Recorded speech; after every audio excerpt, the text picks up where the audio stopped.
Abraha काबा से इतनी नफरत क्यों करे कि 60,000 फौज लेके काबा पर हमला कर दिया? क्योंकि काबा पूरे अरब के लिए सबसे मुकद्दस जगह बन चुकी थी। पूरे अरब से लोग मक्का इबादत के लिए आते थे, जिससे चंद लोग बहुत पैसा कमा रहे थे। अब्राहा को इस बात से बहुत गुस्सा आता था कि ये गरीब मक्का वाले, ना इनका कोई बादशाह है ना कोई गवर्नमेंट है, ये क्यों पूरे अरब का सेंटर बन चुके हैं। तो उसने हमले से पहले अपनी सल्तनत यमन के कैपिटल सना में एक बहुत बड़ा चर्च बनाया ताकि लोग काबा को छोड़कर उसके पास आए। लेकिन ये प्रोजेक्ट पूरी तरह फ्लॉप हो गया, जिसके बाद अब्राहा के पास सिर्फ एक ऑप्शन बचा था, किसी तरह काबा को गिराया जाए।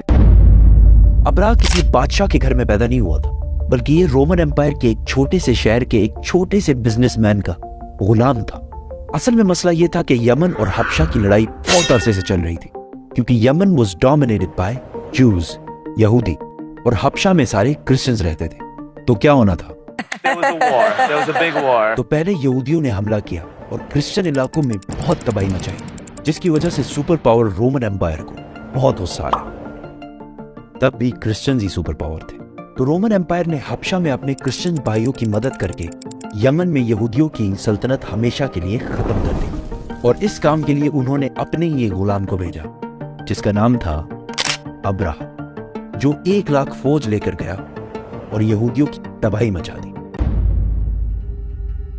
इस जीत के बाद अब्राहा बहुत ज्यादा स्ट्रांग हो गया और उसने यमन को अपने ही मुल्क हबशा से अलग कर लिया। मतलब एक जनरल ने अपने ही मुल्क से बगावत कर दी। मतलब ऐसा कहां पे होता है? हबशा के बादशाह को इस पर बहुत गुस्सा आया और उसने फिर एक फौज भेजी, लेकिन इस बार अब्राहा के खिलाफ।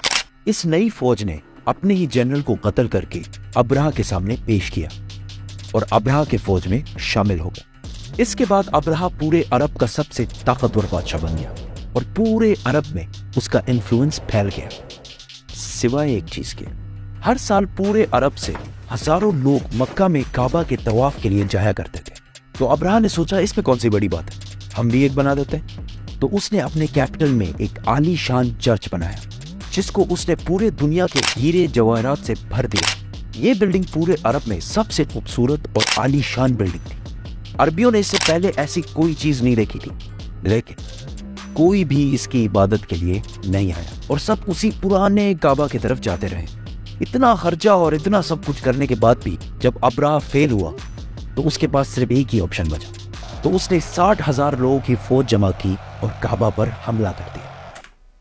अभी तक जितनी स्टोरी हमने बताई है वो सिर्फ इस्लाम में ही नहीं बल्कि हिस्ट्री में भी लिखी हुई है, जो कि पुराने जमाने के अरबी इंस्क्रिप्शन से उठाई गई है।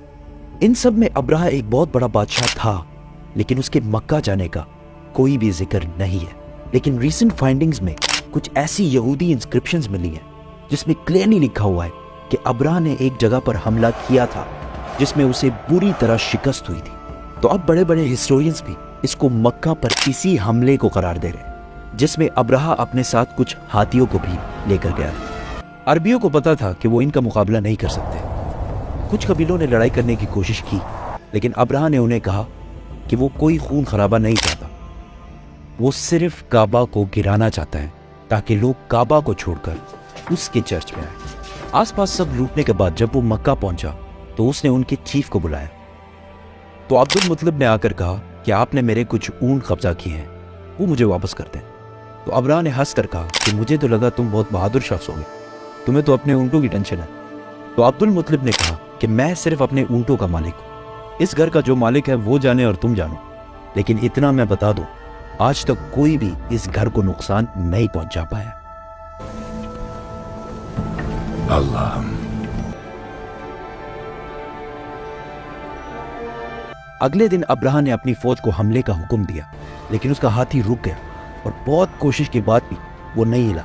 उसी वक्त आसमान से कुछ परिंदे आए और हर एक के मुंह में एक पत्थर था। ये ऐसे परिंदे थे कि उस दिन से पहले ना इन्हें कभी किसी ने देखा और ना उस दिन के बाद, और वो अब्राहा की फौज के लोगों को टारगेट कर करके मार रहे थे।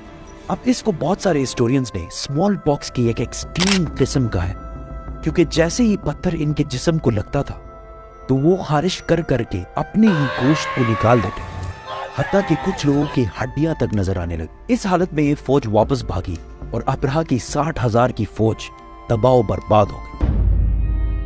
مکہ کے قریش کی یہ جیت پورے عرب میں پھیل گئی اور قریش عرب کے نئے بادشاہ کے طور پر سامنے آئے۔ اس واقعے کے بعد پورے عرب سے لاکھوں لوگ کعبہ کے طواف کے لیے اور بھی آنے لگے اور مکہ میں ہر سال اوقاز کا عظیم الشان میلہ سجنے لگا۔ مکہ والوں کی دولت ڈبل ٹرپل آسمان سے باتیں کرنے لگی۔ لیکن اسی سال اچانک ایک دن ایران کے سب سے بڑے ٹیمپل میں جو آگ سالوں سے جل رہی تھی بجھ گئی، اور اسی دن مکہ میں ایک یتیم بچہ پیدا ہوا جس کا نام تھا محمد۔